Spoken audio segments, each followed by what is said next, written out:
Welcome to Sri சமையல். இன்னைக்கு சோளக்கூழு தான் செய்ய போகிறோம். வாங்க எப்படி செய்யறதுன்னு பார்க்கலாம். இந்த கப்பால் 1 கப் அளவுக்கு வெள்ளை சோளம் எடுத்துக்கோங்க. இதை ஒரு 3 முறை நல்லா வாஷ் பண்ணி எடுத்துக்கலாம். இப்போ நல்லா வாஷ் பண்ணி எடுத்தாச்சு. இது ஒரு 8 மணி நேரம் நல்லா ஊறணும். இப்போ தண்ணி சேர்த்து ஊற வச்சுக்கலாம். இப்போ சோளம் ஒரு 8 மணி நேரம் நல்லா ஊறி இருக்கு. இப்போ இதை தண்ணி இல்லாத நம்ம வடிகட்டி எடுத்துக்கலாம். இப்போ தண்ணி இல்லாத நம்ம வடிகட்டி எடுத்துப்போம். இப்போ நம்ம மிக்ஸி ஜாரில் அரைச்சி எடுத்துக்கலாம். இப்போ அரைச்சி எடுத்தாச்சு. இப்போ இந்த கப்பால் 1 கப் சோளம் எடுத்தா நம்ம இப்போ 5 கப் தண்ணி சேர்த்துக்கணும். 2 கப்பை இதில் நம்ம கரைச்சி எடுத்துக்கலாம்.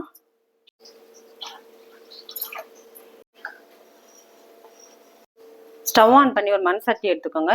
மீதி 3 கப் தண்ணியை சேர்த்துக்கலாம்.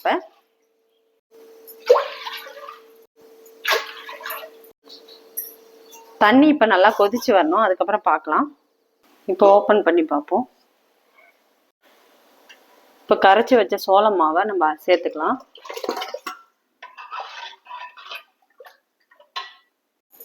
இப்போ கொஞ்சமாக கல் உப்பு சேர்த்துக்கோங்க.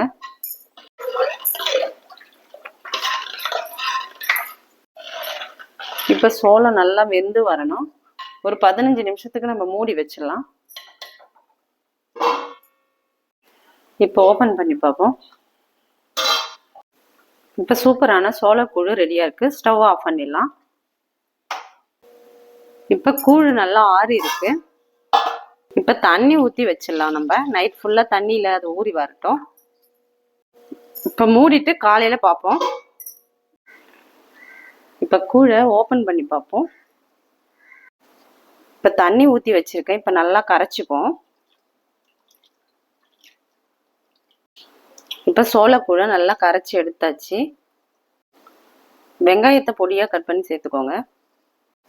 1 கப் தயிர் சேர்த்துக்கோங்க. இப்போ நல்லா கரைச்சி எடுத்துக்கலாம்.